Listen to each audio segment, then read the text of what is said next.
Ito pala yung itsura ng tricycle na dito mga kalakbay. Mula dito sa Cagayan papuntang Apari, ganyan ng mga tricycle nila dito. Para silang parang pinaliit na multicab ang style nila. Tapos yung gulong nila sa sidecar, gulong ng multicab kasing laki, ganyan no. Kasi mas marami nga naman may karga to kaysa doon sa ordinary tricycle na nakikita natin. Ito yung biyahe doon sa Apari. Halos karamihan doon sa Apari gaya itong style ng tricycle. Mga alakbay, biyaheng Apari Cagayan na naman ako ngayon. So nanggaling ako dito ng Tuguegarao City. Medyo malayo yung travel din to going to Apari mga kalakbay. So tara, samahan nyo ako sa biyahe ko. Nanggaling pala ako sa loob ng downtown ng Tuguegarao City. Ito yung mga daan dito mga kalakbay sa kabilang side. Kasi one way ang Tuguegarao mga kalakbay. Ito yung palabas na ng Tuguegarao.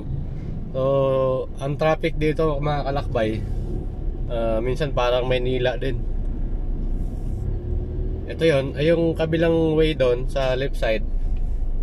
Yun yung papasok ng Tuguegarao Plaza. Ito yung palabas.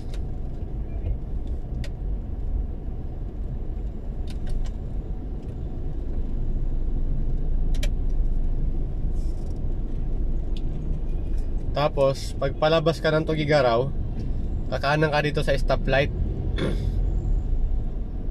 Yan, papunta to ng airport. Pagka kumanan ka dyan, dire-diretsuhin mo lang.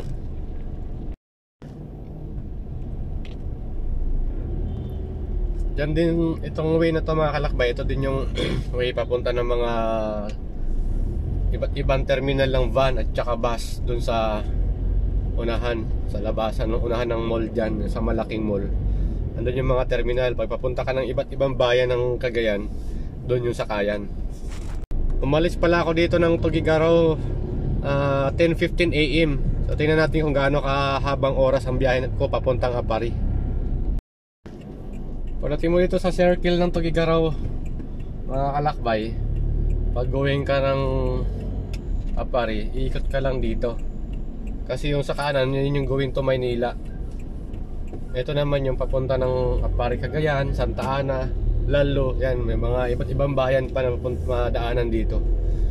Pero yung pinakadulong bayan nito, Apari at saka yung Santa Ana Cagayan. Yung Santa Ana kasi yun ibang way, kakanan ka sa may Magapit.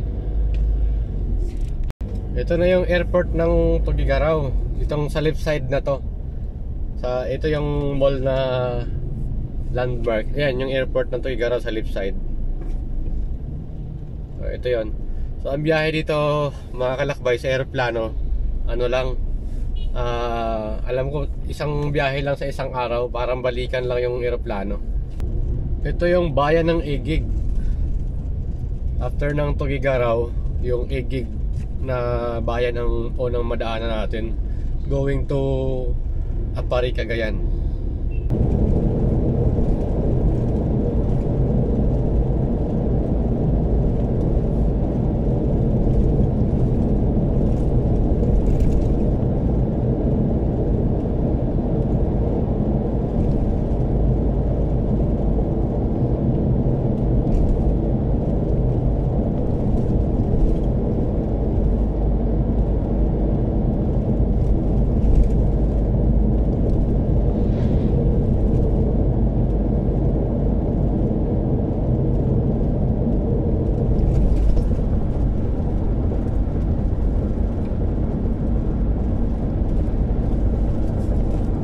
Ito na yung bayan ng Alcala, Cagayan mga kalakbay. Alcala, Cagayan. Medyo maliit lang din na bayan to.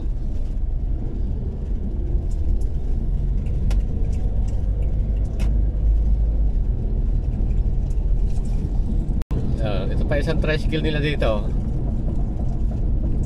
Dito sa kasi to kapatagan kasi yung daan dito. Kaya yung tricycle lang gaya itong style na parang mini multicab. Kayang kaya kahit maraming sakay dahil maganda yung daan. Kapatagan ka. Kaya ito yung nauso dito dahil nga maraming karga. Ito naman yung bayan ng Gataran, Cagayan mga kalakbay. So dito, madadaanan mo rin to going to Apari. Ito yung pamilihang bayan nila ng Gataran.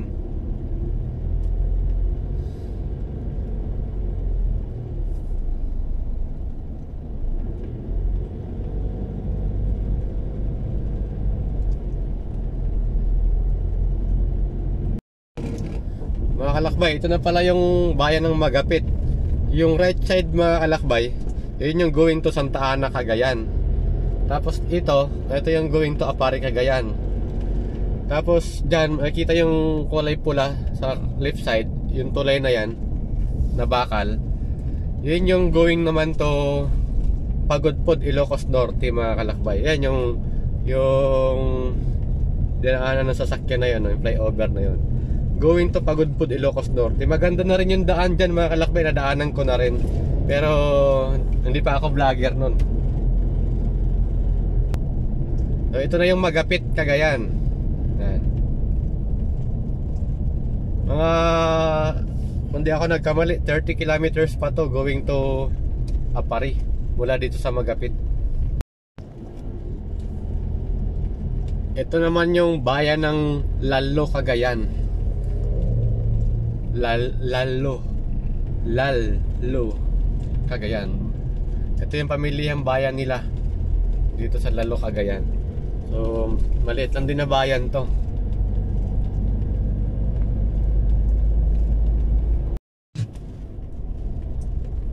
Ito naman yung bayan ng Kamalanigan, Cagayan. So ito yun, Kamalanigan, Cagayan pala. Ang haba hirap bigkasin. Nabubulol lang si kalakbay. Kamalanigan, Cagayan. So inabot ako ng ambon rito. Ang nakakaano pa sa ambon dito mga kalakbay, direct yung araw tapos bilang umambon.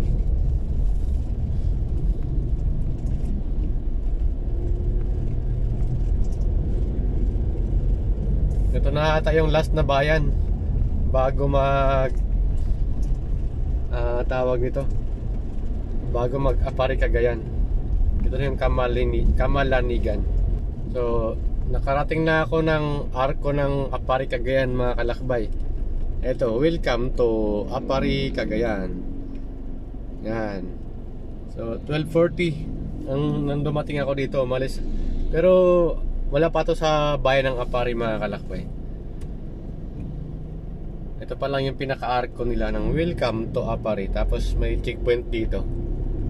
Yan. So kailangan mo magbagal. Pwede ka magpa-picture doon sa arko na yun mga kalakbay.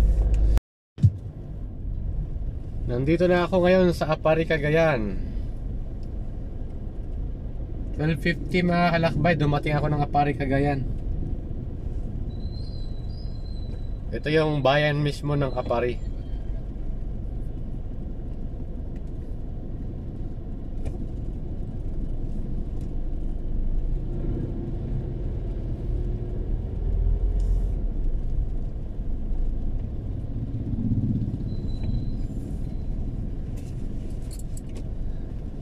Medyo matraffic nga lang dito papasok mga kalakbay dahil marami ding mga tricycle Ito kasi yung pangunahing transportasyon nila rito.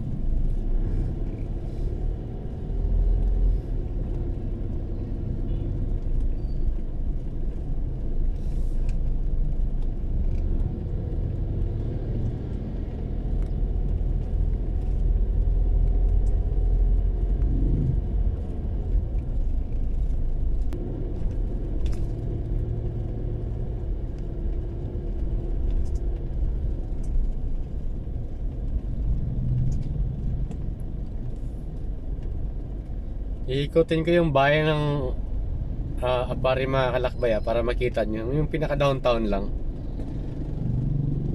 Para makita nyo yung bayan na to. Ito yung dulong bahagi ng Pilipinas. Ang kasunod nito, Batanes na.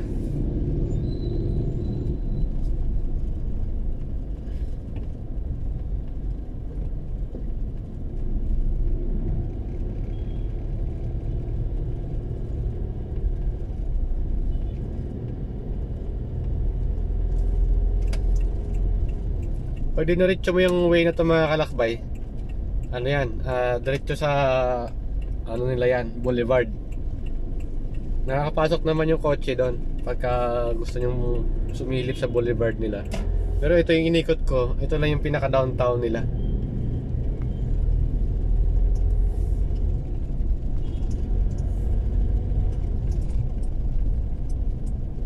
Ang mahirap dito, parking. Medyo mahigpit sila sa parking dito. Pero sa isang mall doon sa malapit sa tulay, pwede ka naman pumarada doon. Lakad-lakarin mo na lang dito. Kung may sadya ka rito, pwede mong lakad-lakarin.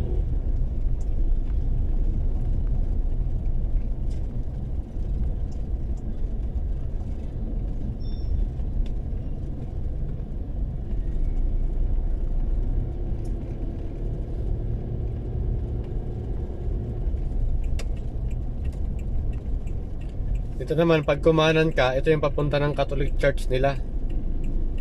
Tapos, ako, kaliwa ako dahil ano, iikot lang ako dun sa kabilang side dahil naghahanap ako ng mga kainan. 1 o'clock na, di pa ako nakakain. Ito, pa-exit na to ng ano, palabas na to dun sa Apari.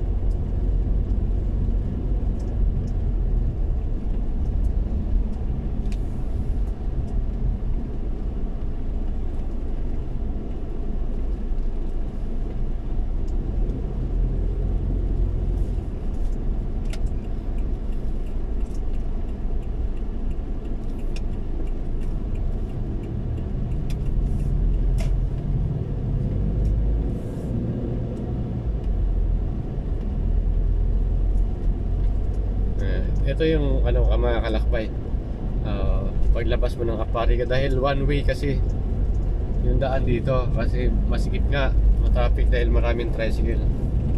Kaya one way.